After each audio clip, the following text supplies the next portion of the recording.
Cristiano Ronaldo की biography जब हम पढ़ते हैं तब हमें वाकई में पता चलता है कि जिंदगी कितनी दिलचस्प होती है। हम अपनी परेशानियों को कभी कभी इतना बड़ा समझ लेते हैं कि उनके सामने झुक जाते हैं और उस परिस्थिति से समझौता कर जीना सीख लेते हैं। वही रोनाल्डो का जीवन कुछ ऐसा ही है जिसको यदि बताया जाए तो सिर्फ संघर्ष से शिखर तक पहुंचने का रास्ता दिखाई देता है।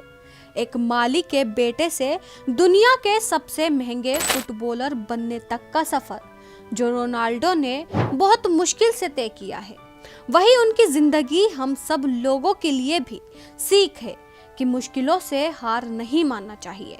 आपको बता दें, रोनाल्डो का जन्म 5 फरवरी 1985 को पुर्तगाल के फंचल मदीरा में हुआ था और इनकी मां का नाम मारिया और पिता का नाम जोस डिनिस था।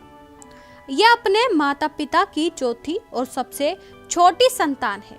इनका एक भाई 2 बहन है। दरअसल रोनाल्डो की मां अपनी चौथी संतान को जन्म नहीं देना चाहती थी और इसके लिए इन्होंने बच्चा गिराने के लिए कुछ दवाएं खुद ही खा ली थी, लेकिन कुदरत का करिश्मा हुआ और रोनाल्डो का जन्म हो गया।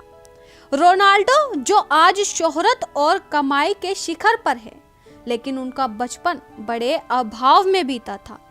इनके पिता पुर्तगाल नगर निगम में माली का काम करते थे। घर की छत में टीन लगी थी और बड़ी गरीबी में परिवारों का गुजर बसर होता था।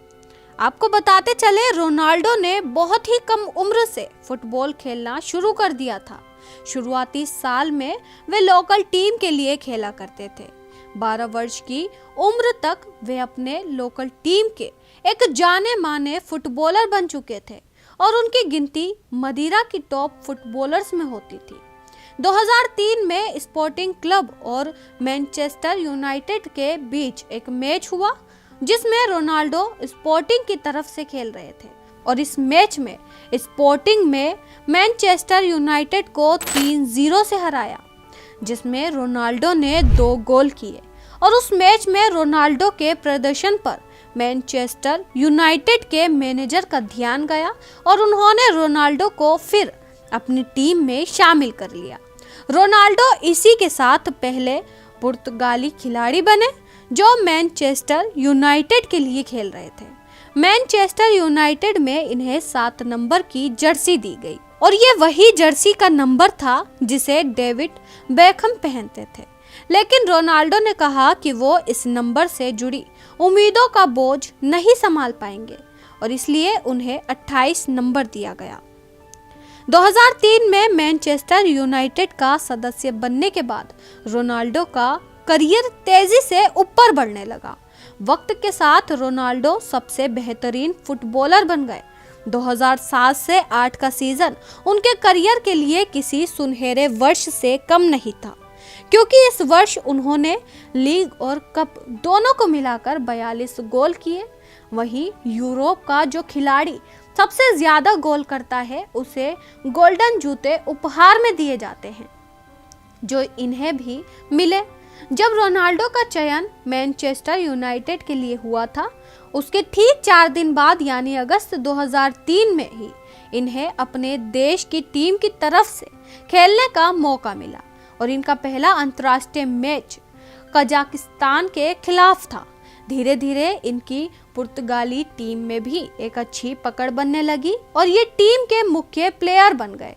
2006 वर्ल्ड कप में पुर्तगाल चौथे स्थान पर रही और इसमें रोनाल्डो के खेल का बहुत बड़ा योगदान रहा। आपको बता दें, रोनाल्डो का जादू सिर्फ मैदान पर नहीं बल्कि मैदान के बाहर भी चलता है। ये दुनिया के तीसरे ऐसे प्लेयर हैं जिनके साथ स्पोर्ट का सामान बनाने वाली कंपनी नाइक ने लाइफ टाइम कॉन्ट्रैक्ट किया है। रोनाल्डो ने अपना एक ब्रांड CR7 शुरू किया है जो जूते, अंडरवियर और परफ्यूम आदि बनाता है। वहीं आपको बता दें कि क्रिस्टियानो रोनाल्डो की सालाना कमाई 700 करोड़ से भी ज्यादा है और कुल संपत्ति की बात करें तो ये 2022 में करीब $849 मिलियन के मालिक हैं, जो इन्हें दुनिया के सबसे अमीर खिलाड़ियों में से एक बनाती है।